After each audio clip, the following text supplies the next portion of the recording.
नमस्कार। मैं हूं रजनीकांत रावल और आप मुझे सुन रहे हैं iPujju.com पर दुर्गा पूजा पर्व के उपलक्ष्य में माँ दुर्गा के 9 शक्ति रूपों की पूजा होती है। दुर्गा पूजा के 8वें दिन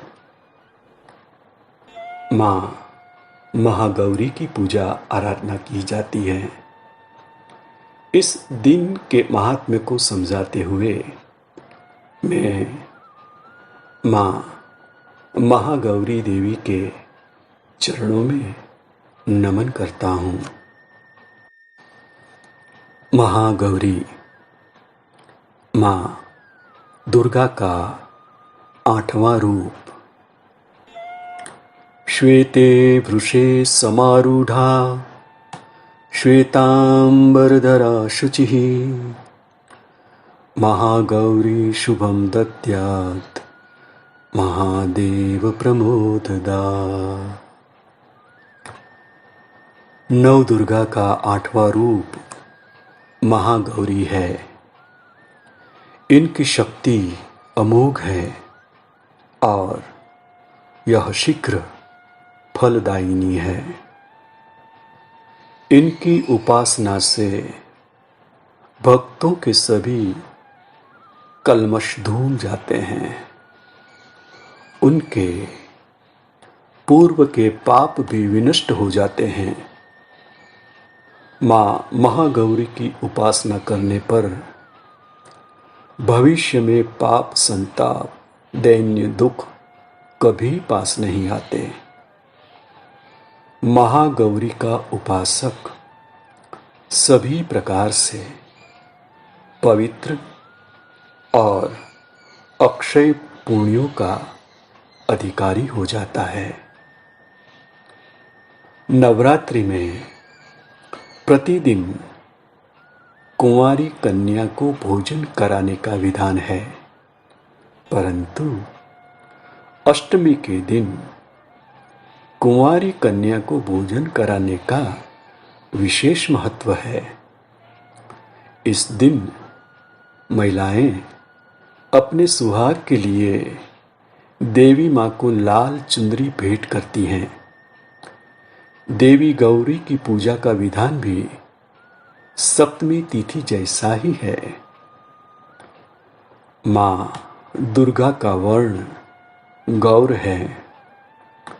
इस गौरता की उपमा शंख चंद्र और कुंद के फूल से दी गई है।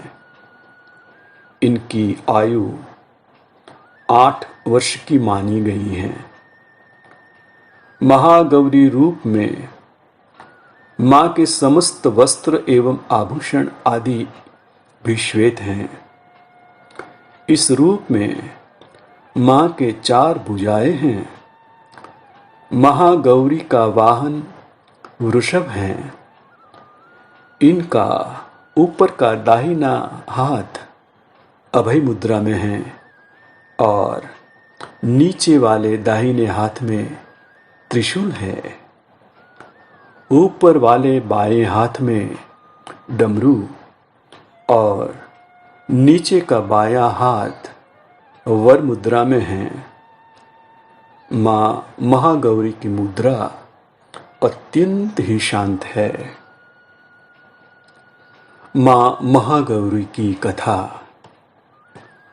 अपने पार्वती रूप में देवी माँ ने भगवान शिव को पति रूप में प्राप्त करने के लिए बड़ी कठोर तपस्या की थी।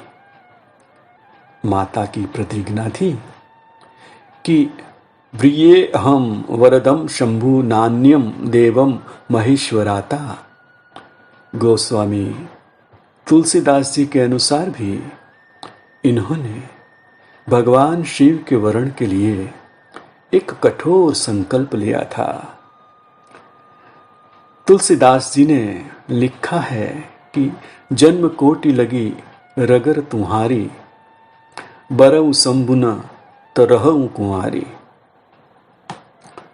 ऐसी कठोर तपस्या के कारण माता का शरीर एकदम काला पड़ गया था। इनकी तपस्या से प्रसन्न और संतुष्ट होकर जब भगवान शिव ने इन पर गंगा जी का पवित्र जल डाला, तब ये विद्युत प्रभा के समान अत्यंत कांतिमान और गौर हो उठी। तभी से माँ दुर्गा के इस रूप का नाम महागौरी पड़ा। माँ महागौरी का ध्यान, स्मरण और पूजन आराधना भक्तों के लिए सर्वविध कल्याणकारी हैं। भक्तों को सदैव इनका ध्यान करना चाहिए। माँ की कृपा से अलौकिक सिद्धियों की प्राप्ति होती है।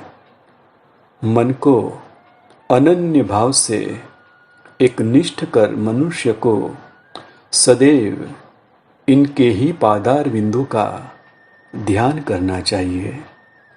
ये भक्तों का कष्ट अवश्य दूर करती हैं। इनकी उपासना से आर्तजनों के असंभव कार्य भी संभव हो जाते हैं। इनके चरणों की शरण पाने के लिए भक्तों को सर्वविध प्रयत्न करना चाहिए। पुराणों में इनकी महिमा का प्रचुर आख्यान दिया गया है। हमें प्रपतिभाव से सदैव इनका शरणागत बनना चाहिए। जय मां महागौरी अस्तु।